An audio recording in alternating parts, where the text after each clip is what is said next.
Fala galera, tranquilo? Seguinte, vamos dando continuidade aí a respeito das questões de revoltas no período republicano, porque para esse vídeo a gente tem mais três episódios, né? Elas não vão ser somente as questões das revoltas urbanas, né? Já que a gente já tem um vídeo aí discutindo sobre e apresentando algumas das características sobre as revoltas messiânicas, né? Como é que líderes religiosos e que entenderam e utilizaram todo esse clamor, né? Toda essa angústia e essa exploração, principalmente do camponês, dessa população ligada à agricultura e ligada à terra, e realizaram esses dois movimentos, né? Que foi a criação de Canudos e a própria Guerra do Contestado, uma no Nordeste e outra no Sul. Para esse vídeo, eu tenho mais 3 episódios que também são marcantes, que eles se passam não só na parte urbana, né, que são as Revolta da Vacina, que foram, né, Revolta da Vacina e Revolta da Chibata, mas a gente também tem um movimento nordestino que é extremamente forte, extremamente marcante, que foi o movimento do cangaço, né, esse movimento de banditismo. E, de novo, do mesmo jeito que aqueles episódios, né, que Contestado, que Canudos, e agora esses outros 3, Cangaço, Vacina e Chibata, eles têm, cada um deles, uma causa específica, um motivo específico, certo? O que desencadeia o processo revolucionário, né, a insatisfação. Cada um é explorado de uma forma diferente, né? A população da cidade passa por um tipo de conflito com a sua burguesia, que é diferente do que o coronel impõe sobre o camponês. Mas o que todos esses movimentos, né, o que esses 5 episódios eles vão ter em comum, vão ser essa ausência de participação do povo. E é isso que eu queria que ficasse claro para vocês, é isso que eu queria que tivesse marcado nesses episódios, de como é que existe uma política oligárquica, existe uma política voltada para atender essa elite econômica que controla a regra, que controla o poder, que oprime, né? Qualquer demanda, qualquer exigência, qualquer pedido de atenção, de socorro da população brasileira é visto sempre como uma ameaça em um caso de polícia, saca? E é sempre usado de violência para com o povo. E nesses episódios o que a gente vê é essa população revidando, essa população lutando em prol disso, né? Já que não tem a via democrática, já que não tem a via do diálogo, o caminho passa a ser através da violência, certo? Desses episódios, o que a violência se torna até mais explícita é o próprio movimento do cangaço, né? Que é uma série de ataques a grandes fazendas, a propriedade de coronéis, a instituição pública que esses coronéis dominam por todo esse sertão nordestino, né? O cangaço ele não tem um local próprio, né? Ele não tem uma região específica, ele não tem uma cidade, um ponto. Eles são bandos armados que percorrem essas várias localidades e utilizam dessa violência como protesto, né? Não só como protesto, porque eles não estão pedindo nada, eles não estão fazendo exigência, eles não estão fazendo demanda, mas o que o movimento do cangaço mostra é como é que a violência ela se torna uma saída para essa opressão, né? É o caso se a gente pensar hoje, por exemplo, da relação com grupos marginalizados dentro de favela, por exemplo, que hora nenhuma esse grupo que vai contra a lei atual, né? Esse grupo que pratica violência, que pratica crime, que pratica o tráfico, que pratica assalto e tudo mais, ele não está fazendo exigência, né? Ele não está falando, olha, nós queremos isso, nós queremos aquilo, não. Ele está só agindo, ele está só fazendo ação, certo? Mas o que a sociologia e o que os historiadores eles identificam?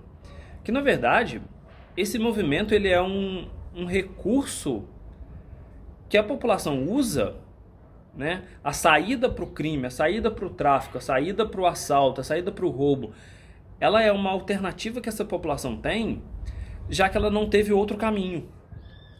E isso é a falta do Estado, né? E isso é a falta de oportunidade. A gente entende essa relação de protesto não como uma demanda, não que o grupo do Lampião, da Maria Bonita, dos seus assaltantes de fazendas do Nordeste estejam cobrando algo, mas o fato deles existirem deixa claro, mostra pra gente como é que essa política oprimiu tanto um grupo a ponto da saída para a violência ser uma alternativa, certo?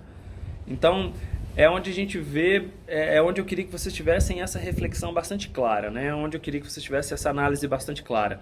Não tem uma demanda. Eles não estão pedindo para o Estado melhorar a vida deles. Eles não estão pedindo regra. Eles não estão querendo eleger um deputado ou um presidente. Não tem isso. Mas essa opressão, essa manifestação nessa forma como o Brasil se organizava, e a gente ainda permanece isso, de marginalizar, de excluir, de inferiorizar certos grupos, leva com que a via para a violência seja uma alternativa. Então a gente sempre tem que olhar essas manifestações que existiram no Brasil republicano, que estão presentes no nosso cotidiano hoje, como um pedido de socorro e uma necessidade do Estado se impor. De novo, como é que o Estado brasileiro ele reage a isso, né? Quando a gente vê o crime, quando a gente vê a bandidagem, quando a gente vê o assalto, o tráfico, a ideia é usar da polícia, da prisão, da própria morte, da força para acabar com a violência.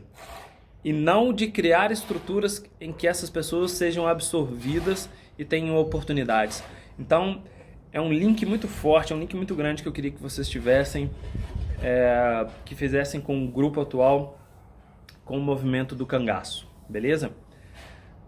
Os outros dois episódios, que já são revoltas urbanas, a primeira delas acaba sendo uma das mais famosas, né, que é a revolta da vacina.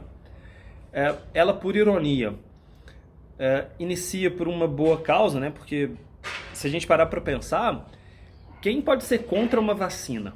Né? Quem é que vai protestar contra uma política que está sendo feita para melhorar a sua saúde, para melhorar a sua qualidade de vida e trazer longevidade? Mas, na verdade, o que eu queria que vocês sacassem é que a revolta da vacina, o episódio da vacina, ele é o estopim de um problema social. E que problema social é esse? De novo, a exclusão de uma população pobre, de uma população que não é dessa elite, que não é desse grande grupo de coronéis e tudo mais, certo? E que passaram por uma série de transformações na cidade do Rio de Janeiro, principalmente no processo de reforma urbana do Pereira Passos, né, do prefeito do Rio, que para modernizar o Rio de Janeiro, que para tornar o Rio a grande capital europeia aqui na América do Sul, de criar uma Paris dos trópicos, né? Ele embeleza essa cidade, ele vai embelezar o Rio de Janeiro, só que para embelezar o Rio, ele vai precisar expulsar a população das suas casas.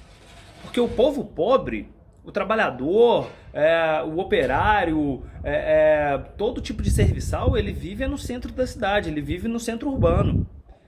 E para deixar o Rio com grandes parques, com grandes avenidas, com teatro, com ópera, com bancos, com calçadão, tudo bonito, para a população da elite, porque é a elite que vota, é a elite que vai garantir a reeleição dos deputados e dos vereadores e do próprio prefeito, por exemplo, a cidade ela precisa tirar esses cortiços, que é essas residências, essas moradias dessa população mais pobre. E como essa população pobre ela não tem voto, e ela não pode exigir indenização, ela não pode exigir que uma reforma não seja feita, ela é expulsa e não recebe nada por isso, certo? Nesse processo de expulsão, essa população ela vai morar nas periferias e por mais que a vacina ela entre nesse episódio como uma tentativa de trazer um benefício, né? O que acaba acontecendo é, não existe uma informação, não existe uma explicação do que é a vacina. Essa população pobre, ela não sabe do que é isso, né? Os agentes de saúde, eles são acompanhados pela Guarda Nacional, ou seja, pela polícia. E a mensagem que é recebida por essa população que já sofreu uma expulsão, né, que já foi excluída do centro da cidade e vai morar em regiões inóspitas, aonde essa elite não quer, e é por isso que a gente tem a formação e a ocupação dos morros do Rio de Janeiro, né, ou seja, que vão ser o embrião aí das favelas. Por quê? Porque ninguém da elite quer morar lá. Ela é uma zona perdida, uma zona excluída e é o único local que eles podem que eles podem se retirar, que é barato, que conseguem montar algo e que essa população rica não vai querer, né? E quando um agente de saúde chega acompanhado da polícia, sem informar o que é a vacina, sem informar para que ela serve, por mais positivo que seja a medida, ela é vista como algo, como um envenenamento, como mais uma tentativa de matar essa população pobre. Já tiraram ele do centro, já tiraram esse povo do local da elite. Agora vão excluir de vez, que é matando, certo? Então, o episódio, ele vira um estopim de toda essa convulsão, de todo esse problema.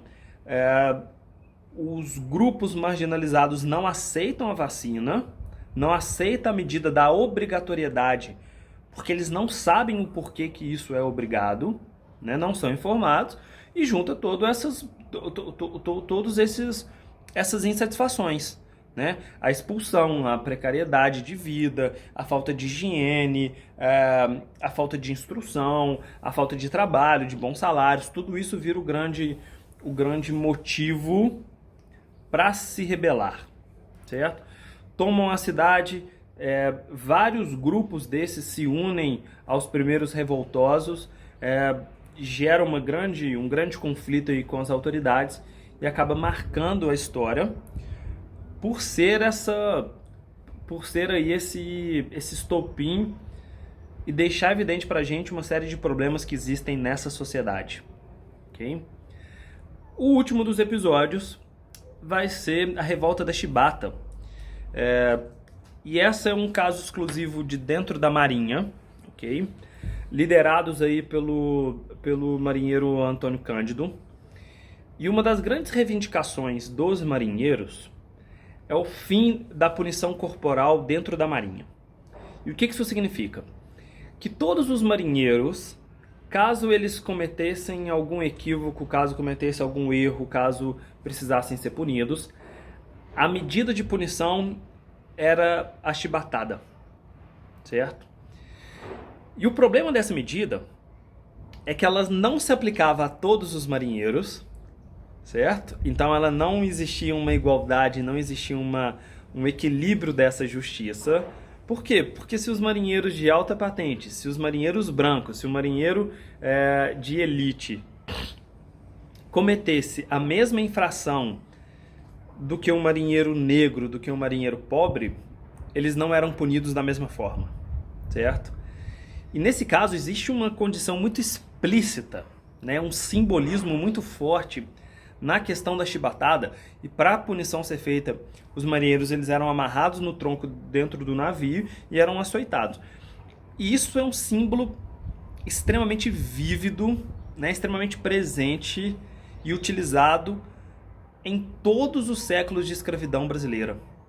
Isso significa que a chibatada, ela não é só um elemento punitivo, ela é um elemento de demonstrar a superioridade de um grupo sobre o outro, e nesse caso, da população branca sobre a população negra, né? De separar esses dois universos de Casa Grande e Senzala, mesmo dentro da Marinha, né? Ou seja, existe a patente da população branca, que são os auto-oficiais, existe os negros que vão fazer aí o trabalho braçal e ser a bucha de canhão sempre linha de frente, ok? E o açoite, a chibatada, ela tá aí para mostrar que a escravidão acabou, mas na verdade ela não acabou, certo? Se ela continua sendo aplicada e só a população negra é açoitada, significa um traço explícito da escravidão. Liderados então pelo João Cândido, esses marinheiros do navio Minas Gerais, do encoraçado Minas Gerais, eles se rebelam, expulsam seus oficiais, tomam o navio. Essa medida é seguida por outros navios em volta do Rio de Janeiro. E caso essas medidas, caso as medidas desse grupo não fossem atendidas pelo governo federal, eles bombardeariam a capital, certo? E dentre as medidas estavam uma igualdade dentro das Forças Armadas, estava o fim da punição corporal, não só da chibatada, mas a partir de agora não é mais possível, não era mais autorizado usar de violência para se punir, para dar o exemplo ou dar a lição, certo? Uma melhoria de salário, uma melhoria de oportunidades, ok? Como nesse caso o armamento é muito forte dentro desses encouraçados e toda essa reforma, todo o Rio de Janeiro como capital passou a ser ameaçado, a revolta da chibata ela é bem sucedida nessas medidas. Os marinheiros depois vão até tentar uma segunda revolta, mas vão ser fracassados. E aí sim eles vão ser punidos com exílio, com prisão, com expulsão da corporação. Mas a partir desse momento a chibata fica proibida dentro do exército e marinha. Beleza? Assim a gente conclui essa parte dessas revoltas republicanas. E cada vez mais fica evidente como é que essa população brasileira ela não é tão passiva desse jeito. Por mais que essa política oligárquica, que esses mecanismos de compra de voto, de corrupção, de fraude, de verificação, somente pela autorização de uma comissão em que os próprios coronéis justifiquem e aceitem a candidatura e verifiquem a eleição como verdadeira, possa se fazer política, o que fica evidente é que a população brasileira ela não vai receber isso de forma pacífica, Ela sempre vai tentar se impor, vai tentar conquistar os seus direitos. Óbvio que sem diálogo a violência passa a ser a grande marca, mas fica claro que o povo ele também não é tão pacato e ele é agente ativo da sua própria história, certo? Valeu, até!